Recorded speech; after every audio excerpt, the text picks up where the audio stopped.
ಬಾ ಅರ್ಜೆಂಟು, ನಾನು ನಿನಗೋಸ್ಕರ ಕಾಯ್ತಾ ಇರ್ತೀನಿ ಅಂತ ಹೇಳ್ದೆ. ಇಲ್ಲಿ ಗಂಡನ ಜೊತೆ ಮುಂದ್ಕೊಂಡು ನಿಂತ್ಕೊಂಡಿದೆಯಲ್ಲ, ಇದು ಸರಿನೇನಮ್ಮ? ನಾನು ಹೊರಟಿದ್ದೆ. ದೇವಸ್ಥಾನದಲ್ಲಿ ಅಭಿಷೇಕದ ಪಾತ್ರೆ ಬಿಟ್ಟು ಬಂದಿದ್ದೀನಿ. ಹನುಮಪ್ಪನ ಜಯಂತಿ ಇತ್ತು, ಅಲ್ಲಿ ಬಿಟ್ಟು ಬಂದಿದ್ದೀನಿ. ಹೋಗ್ತವ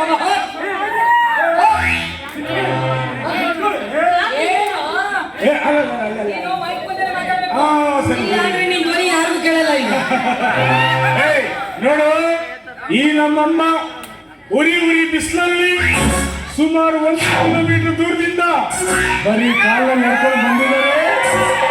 ನೀನು ಹೋಗ್ಬೇಕು. ಈ ನಿನ್ನ ಅತ್ತಿಗೆ ಸಹಾಯ ಮಾಡಿದ ಜ್ಞಾನ ನಿನಗೆ.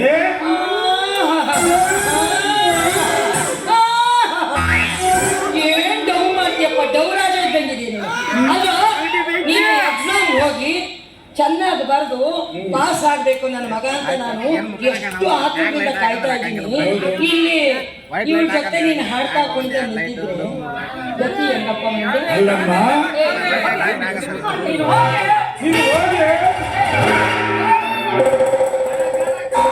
ಅಲ್ಲಮ್ಮ, ನೀನು ಒಂದು ಮಾತು ಹೇಳ್ತೀನಿ ಕೇಳ್ತೀಯ?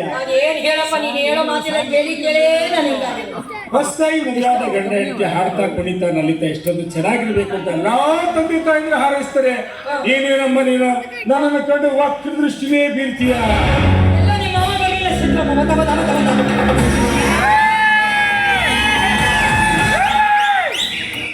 ಉತ್ತಮ ಮಗಳಾಗಿದ್ದರೆ ವಕ್ರದೃಷ್ಟಿ ಬೀಳ್ತಿಲ್ಲ ಈ ನಿನ್ನ ತಾಯಿ. ತವರು ಮನೆ ಬಡತನದ ಬೇಗೆಯಲ್ಲಿ ಬೆಂದು ಯೌವನದ ಬಾಧೆ ತಾಳಲಾರದೆ ಅದೆಷ್ಟೋ ಗಂಡಸರಾಗಿ ತೆಕ್ಕೆಯಲ್ಲಿ ನಕ್ಕರಾಡುವುದು ಬೇರೆ ಮಾತಾನೆ. ತುತ್ತು ಹಾಕಿದರ ಮನೆಯಲ್ಲಿ ಮೆತ್ತಿಗೆ ಮಾತಾಡಬೇಕು. ಅದನ್ನು ಬಿಟ್ಟು ಮನೆಯ ಮಾಲೀಕನ ಮನೆಗೆ ಅವಶ್ಯವಾಗಿ ನುಡಿದಿದ್ದೀಯಾದರೆ ನಿನ್ನ ಮನೆಯಲ್ಲಿ ಪ್ರೀತಿಗಿರುತ್ತೆ ಎಚ್ಚರವಾಗಿ. ಮುಚ್ಚ, ನನ್ನೆದುರಿಗೆ ಮಾವನಿಗೆ ತಿರುಗಿ ಮಾತಾಡಷ್ಟು ತಾಕತ್ತು ಧೈರ್ಯ ಬಂದಿರೋ ನೀನು. ನಮ್ಮ ಅಣ್ಣನಿಗೆ ಮನೆಯಲ್ಲಿ ಕೂಳು ಗತಿ ಇಲ್ಲದೆ ಅವನೇನು ನಿನ್ನ ಮನೆಯಲ್ಲಿ ಒಂದು ತುತ್ತನಕ್ಕಾಗಿ ಬಿದ್ದಿರೋ ನಾಯಿ ಅಂತ ತಿಳ್ಕೊಂಡಿದ್ದೆ. ಅವನೇನಂತ ತಿಳ್ಕೊಂಡಿಯೋ, ಕೊಪ್ಪಳದಲ್ಲಿ 4 ಮನೆ ಇದೆ, ಇಲ್ಲಿ ಎಷ್ಟು ಆಸ್ತಿ ಇದೆ, ನಾವು ಓದಿರೋದು ಅವನು. ಅವನೇನಂತ ತಿಳ್ಕೊಂಡಿದ್ದೀನಿ ನೀನು? ಪಾಂಡ್ರಂಗ ನಿಂತ್ಕೋತಾನೆ. ಅಲ್ಲ, ನಿಮ್ಮಪ್ಪ ಸತ್ತ ನನಗಾಗ್ತಾರೆ ಎಫೆಕ್ಟ್, ನಿಮ್ಗೆ ಯಾಕೆ ಆಗ್ತಾ ಇದೆ ಎಫೆಕ್ಟ್? ಜಾಸ್ತಿ ಎಫೆಕ್ಟ್ ಮಾಡ್ಕೋಬಾರ್ದು. ನೀವು ಹೀಗೆ ಅಂತ ಇರಿ.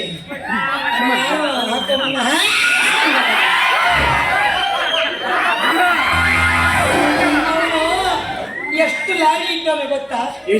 ಎಷ್ಟು ಜಮೀನಿದೆ ಗೊತ್ತಾ? ಎಂತೆಂತ ಕಾರ್ ಇಟ್ಟಿದ್ದಾನೆ ಗೊತ್ತಾ? ನಿಮ್ಮ ಅಪ್ಪ ಸತ್ತಾಗ ನನ್ನ ನೋಡ್ಕೊಳಕ್ಕೆ ಯಾರೂ ಇರ್ಲಿಲ್ಲ. ನೀನು ಸಣ್ಣ ಕೂಸು, ಅವ್ವ ಅಂತ ಹೇಳ್ತಾ ಇದ್ದೆ, ಹಾಲೇ ಇರ್ಲಿಲ್ಲ. ಆಗ ನನ್ನ ನೋಡ್ಕೊಳಕ್ಕೆ ಯಾರು ಇರ್ಲಿಲ್ಲ. ಅಪ್ಪನ ಮನೇಲೂ ಇಲ್ಲ, ಗಂಡನ ಮನೇಲೂ ಯಾರು ಇಲ್ಲ. ನೀನು ಆಗ ಸಣ್ಣ ಕೂಸು. ನಮ್ಮನ್ನ ಬಂದು ನನ್ನನ್ನ ನೀನೇನು ಯೋಚನೆ ಮಾಡಬೇಡಮ್ಮ, ನಾನು ನಿನ್ನ ಜೊತೆ ಧೈರ್ಯವಾಗಿ ಇರು, ನಾನಿರ್ತೀನಿ ಅಂತೇಳಿ ನನ್ನನ್ನ ಸಮಾಧಾನ ಮಾಡಿ ನನಗೆ ಧೈರ್ಯ ಹೇಳಕ್ ಬಂದ ಈ ಕುಳ್ಳಣ್ಣ.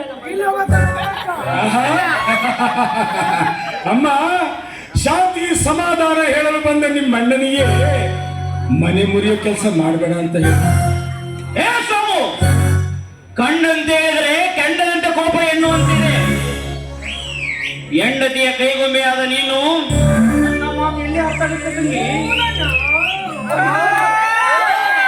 ಅಲ್ಲ, ಇಷ್ಟು ಮಾತಾಡ್ತಿರೋ ನೀನು, ನಿನಗೂ ಒಬ್ಳು ತಾಯಿ ಇದ್ದಾಳೆ. ನನ್ನ ತಾಯಿ ಮಾತು ಕೇಳಬೇಕು, ನನಗೂ ಒಂದು ಜವಾಬ್ದಾರಿ ಇದೆ ಅಂತ.